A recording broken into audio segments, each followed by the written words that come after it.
Est-ce que genre j'ai l'air vraiment genre une grosse connasse sur scène, genre? Parce que les gens me disent ça à chaque fois, je suis là en mode non, c'est juste mon maquillage en fait, mais franchement, genre, je suis quelqu'un de très très sympa, Bah, je tu suis vois, très je suis très pas la seule à abordable. penser ça. Hein? Je suis pas la seule à penser ça. Ah, je t'entends plus. Voilà. Mais Oh my God, non, non, non, non, c'était absolument pas la seule, hein. c'est pas que t'as l'air d'une grosse connasse, c'est juste que t'as l'air un peu plus inaccessible en fait. Oh, really? Je savais pas. Mais ne change surtout pas. Surtout Non, pas. non, Parce que non, je justement, change pas, non, je non, change ne pas. change surtout pas. Ouais, parce que là, t'as pas du tout la tête qui a gonflé, donc franchement, bravo. Et Hmm. continue comme ça. Bonjour Calypso. Bonjour. Merci beaucoup d'avoir répondu présente à cette interview. Alors, je voulais savoir déjà, est-ce que tu peux te présenter? Alors, bonjour, je m'appelle Philippe Sauverkill. J'ai 18 ans sur les réseaux et 30 dans la vraie vie.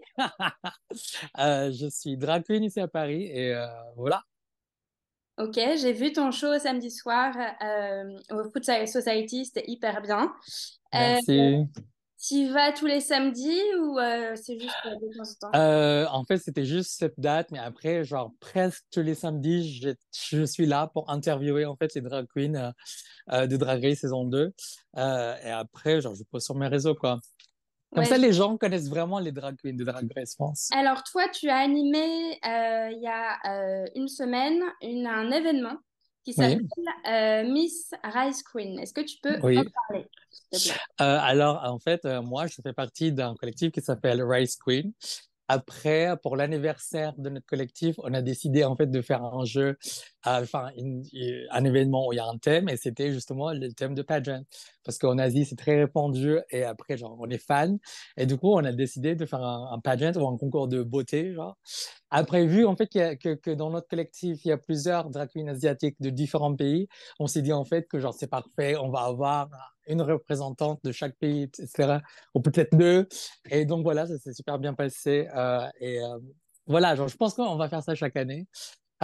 Et en plus, l'année prochaine, on va ouvrir notre collectif à d'autres personnes de couleur parce que on se dit en fait que on a cette opportunité de produire devant autant de gens. Du coup, pourquoi pas donner d'autres opportunités à d'autres pays aussi, quoi. Bien sûr, top. Et ça s'est passé où? Ça s'est passé à La Folie, à la Villette, je sais pas si Ouais. tu vois. Donc voilà. Ok. Et donc ça, c'était un événement particulier, mais est-ce que tu peux parler du collectif dont tu viens de parler? OK. Alors, le collectif Rice Queen, on est en fait un collectif de drag queens asiatiques ici à Paris. Alors, pour le moment, on n'a pas encore le pouvoir de vraiment répondre partout en France, mais après, peut-être un jour. Ouais, c'est très bien, ouais. Ouais, ouais, ouais. Oui, Et ok. Alors, toi, tu es né aux Philippines. exact.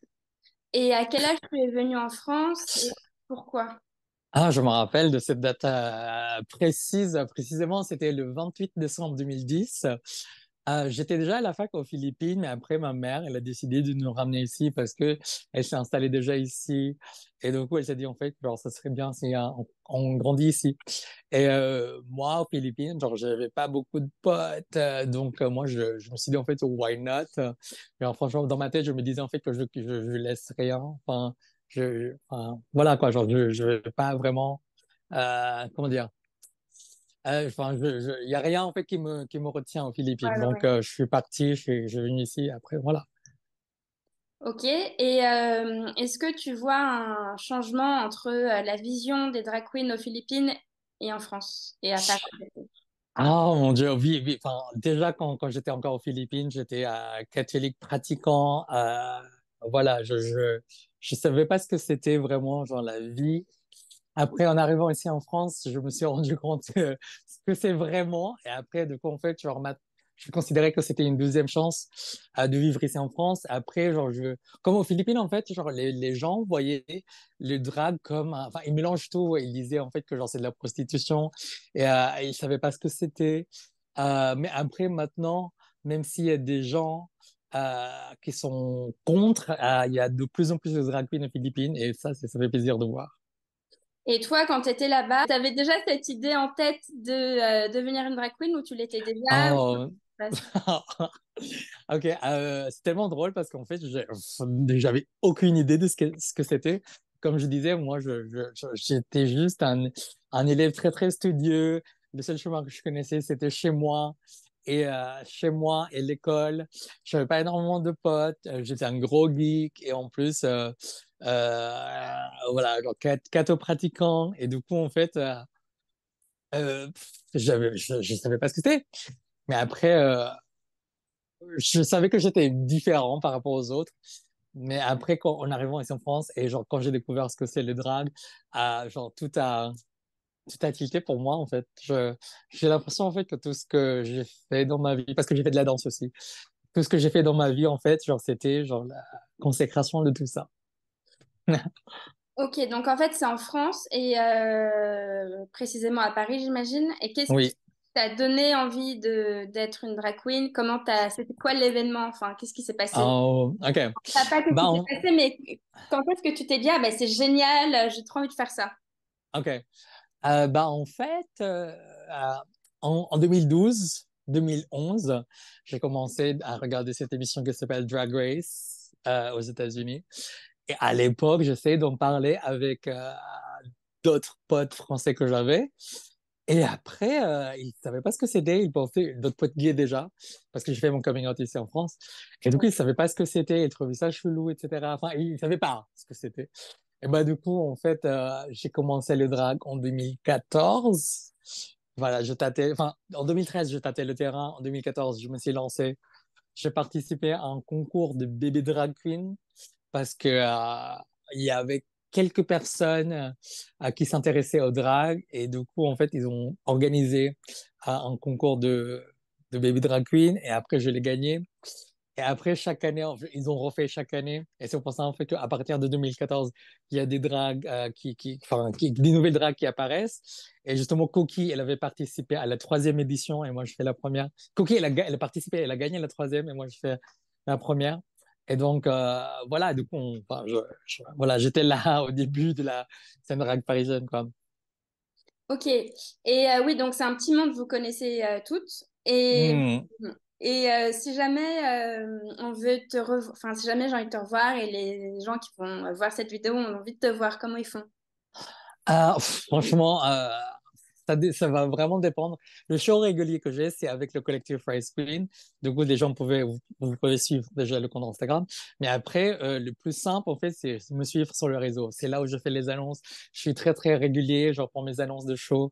Et vu qu'en fait, en ce moment, j'ai la chance, en fait, de pouvoir voyager un peu partout en France, bah, en fait, il n'y a pas que, en fait, les Parisiennes qui ont la chance de me voir, on va dire. Et du coup, en fait, genre, voilà. Et Ok, comme par exemple, en août, je vais faire Nice. Voilà, deuxième semaine. Après une troisième semaine, je serai à Lyon. En dernière semaine d'août, je serai à Nantes. ok, Donc, donc Lyon et Nantes, top. Ok, oui. parce qu'au début, c'était vraiment beaucoup Paris et maintenant, ça commence à être un peu plus dans les autres villes de France. Oui, depuis un an et demi. Ok, top.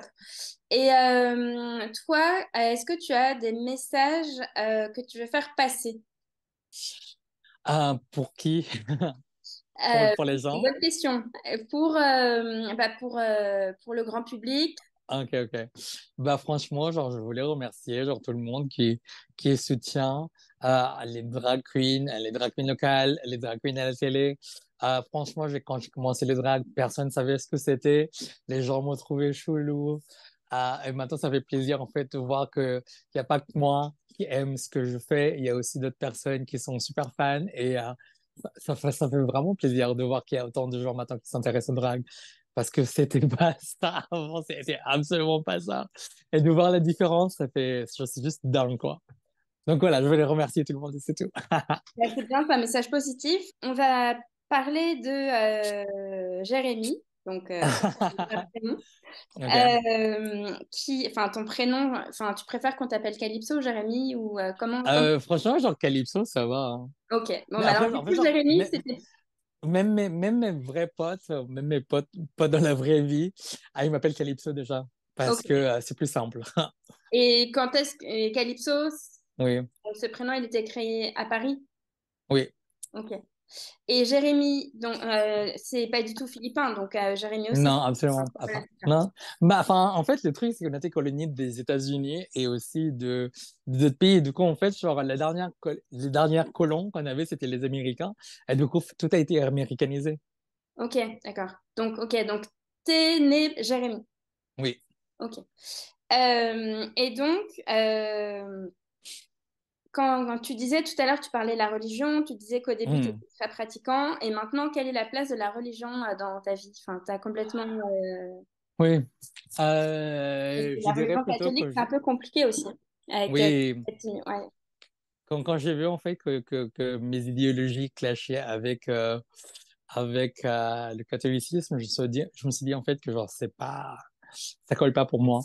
Et du coup, genre ici en France, c'est là où j'ai abandonné le catholicisme, on va dire. Mais après, j'étais catholique toute ma vie, j'ai fait des catéchismes, j'ai fait tout, j'ai vraiment fait tout. Euh, et donc, ouais, en fait, genre maintenant, par rapport à la religion, moi, je préfère. Je crois en quelque chose, mais je sais pas ce que c'est. Moi, j'aime bien dire en fait que je suis agnostique.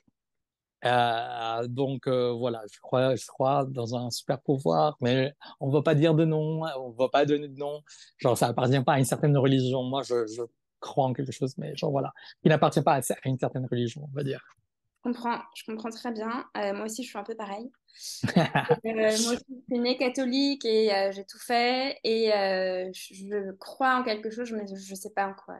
Voilà, en fait, ça fait plaisir d'entendre ça parce qu'en fait, genre, tu grandis avec cette idée, en fait, que, genre, il y a quelque chose, il y a un super pouvoir, il y a quelque chose qui t'aide, il te guide. Et après, genre, juste pour se rendre compte, en fait, que, genre, tout ça est basé sur une idée un peu arriérée, let's say, tu vois. Mais après, genre, du coup, en fait, genre, ça te dégoûte un peu quand on voit, en fait, qu'il y a les gens qui ouvrent pas vraiment les yeux et qui captent pas l'essence de la religion. C'est bien, en fait, s'il y a des gens pratiquants et qui comprennent. Mais après, le problème, c'est que les gens comprennent pas.